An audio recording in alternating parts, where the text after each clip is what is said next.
장 건강을 위해서 일부러 챙겨 먹었던 유산균이나 채소, 잡곡밥, 바로 그 음식들이 사실은 내 배를 망가뜨리고 있었다면 여러분 믿어지시나요? 오늘 바로 그 역설적인 상황 15에 대해서 한번 깊이 파헤쳐 보겠습니다. 혹시 이런 경험 없으세요? 아침에 일어날 땐 분명히 배가 홀쭉했는데 점심만 먹고 나면 슬슬 배가 부풀어 오르기 시작해서 오후쯤 되면 마치 임신한 것처럼 배가 빵빵해지는 거죠. 이거 절대 그냥 나온 살이나 똥배가 아닙니다. 장 속에서 쉴 새 없이 뿜어져 나오는 발효가스 때문에 그런 거예요. 아마 많은 분들이 공감하실 텐데요. 병원에 가서 이런저런 검사를 다 해봐도 별 이상 없네요. 신경성이네요. 하면서 과민성 대장증후군이라는 애매한 진단만 받아보셨을 거예요. 하지만 이 고통을 겪는 분들의 70에서 80%는요. 단순 스트레스가 아니라 진짜 원인이 따로 있었습니다. 자, 이제 오늘의 가장 핵심적인 역설을 파헤쳐 볼 시간입니다. 바로 우리가 건강을 위해 열심히 했던 노력이 오히려 내 장을 힘들게 하고 있었던 그 상황에 대해서요. 이게 정말 흥미로운 부분인데요.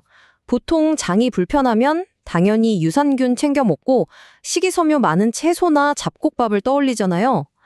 그런데 말이죠. 만약 이런 음식들이 이미 세균으로 가득 차 있는 내 소장에 어마어마한 먹이를 던져주는 말 그대로 가스 폭발의 연료가 되고 있다면 어떨까요? 이 목록 좀 보세요. 정말 놀랍지 않나요? 유산균은 물론이고 우리 식탁에 빠지지 않는 마늘과 양파, 건강식의 대표 주자인 잡곡과 콩, 심지어 몸보신한다고 먹는 사골국까지 들어있습니다. 시보를 겪는 분들에게는 이 모든 음식이 가스를 만들어내는 주범이 될 수 있다는 겁니다. 아니, 그렇다면 대체 무엇이 문제인 걸까요? 증상도 알아봤고 문제를 일으키는 음식도 봤으니 이제 그 진짜 원인인 SIBO가 뭔지 한번 알아보겠습니다. 15, 즉 소장 내 세균 과징식은요. 아주 간단하게 말해서 세균이 자기 집을 잘못 찾아간 상태예요. 원래 우리 소장은 위산이나 담즙의 강력한 살균 작용 덕분에 거의 세균이 살지 못하는 깨끗한 곳이어야 하거든요. 그런데 대장에 있어야 할 균들이 그곳으로 역류해서 자리를 잡아버린 거죠. 그리고 이 녀석들이 우리가 먹은 음식을 먼저 쑥 가로채서 발효시키면서 엄청난 양의 가스를 만들어내는 겁니다. 그리고 이건 정말 중요한 단서가 되는데요. 바로 배에 가스가 차는 시간입니다. 여러분도 한번 체크해 보세요. 식사하고 나서 90분도 안 돼서 배가 빵빵하게 부풀어 오른다? 그러면 소장 문제, 즉 SIBO일 가능성이 높고요.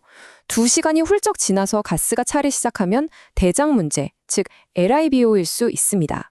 내 몸이 보내는 신호를 파악하는 아주 간단한 방법이죠. 자, 이렇게 나란히 놓고 비교해보면 차이가 확 보이죠? SIBO는 가스가 빨리 차오르는 것과 함께 세균들이 영양소를 먼저 훔쳐먹어버리니까 빈혈이나 만성피로가 같이 올 수 있어요. 반면에 LIBO는 대장에서 유해균이 늘어난 상태라 가스 냄새가 유독 지독하고 방기가 잦아지는 특징이 있습니다. 결국 소장과 대장은 하나로 이어진 운명 공동체라서 이 둘을 함께 관리해야 근본적인 해결이 가능합니다. 그러면 이런 궁금증이 생기죠? 아니, 애초에 왜 멀쩡히 대장에 있어야 할 세균들이 소장까지 거슬러 올라오게 된 걸까요? 이건 단순히 세균이 많다는 문제가 아닙니다. 바로 우리 몸의 청소 시스템에 문제가 생겼다는 아주 중요한 신호예요.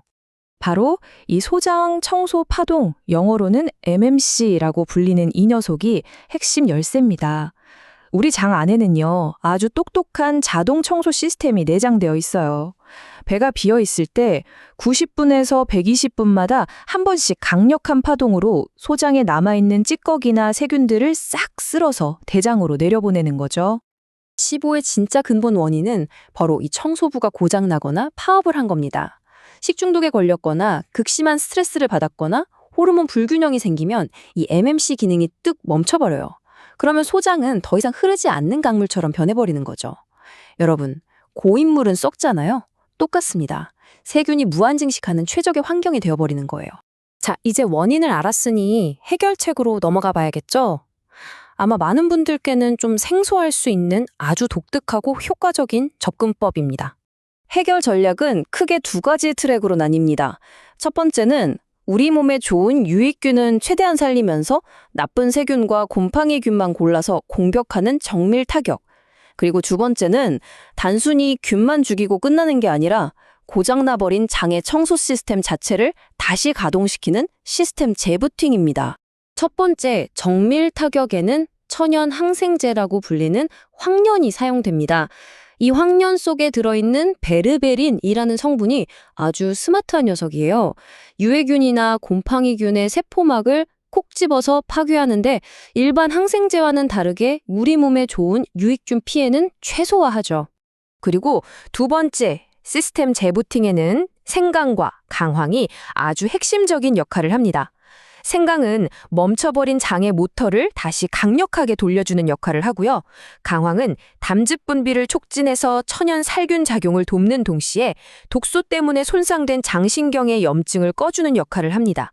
이 둘의 시너지가 장의 청소 기능을 완벽하게 복원하는 거죠. 자, 이렇게 치료를 잘 받아도 다시 예전 습관으로 돌아가면 말짱 도루묵이겠죠. 그래서 재발을 막는 생활 습관이 정말 중요합니다.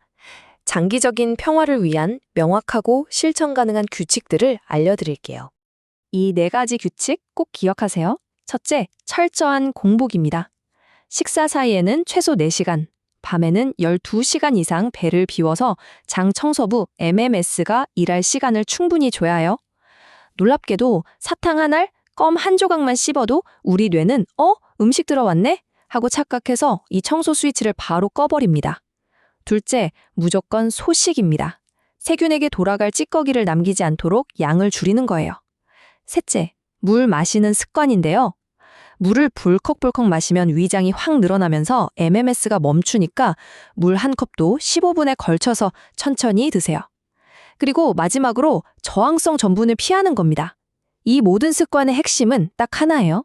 우리 장의 청소부가 제대로 일할 환경을 만들어주는 것.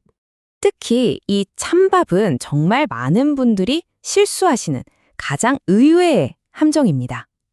찬밥이나 식은 감자의 많은 저항성 전분은요, 우리 소장에서는 소화가 안 되고 그대로 남아서 세균들의 완벽한 먹이가 됩니다.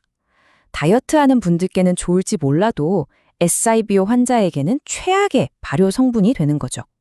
꼭 기억하세요. 음식은 항상 따뜻하고 신선하게 드셔야 합니다.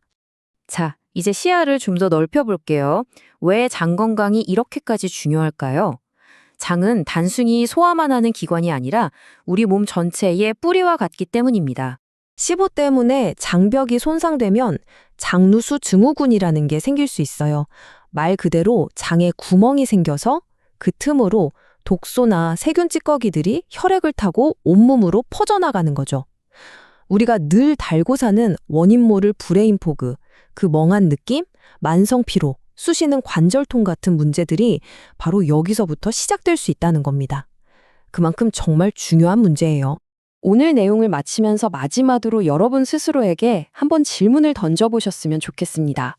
오늘 당신의 장은 깨끗하게 청소될 시간을 충분히 가졌나요? 아니면 나도 모르는 사이에 세균의 번식처가 되어가고 있었나요? 내 몸이 보내는 작은 소리에 귀를 기울일 때 진짜 건강은 시작됩니다.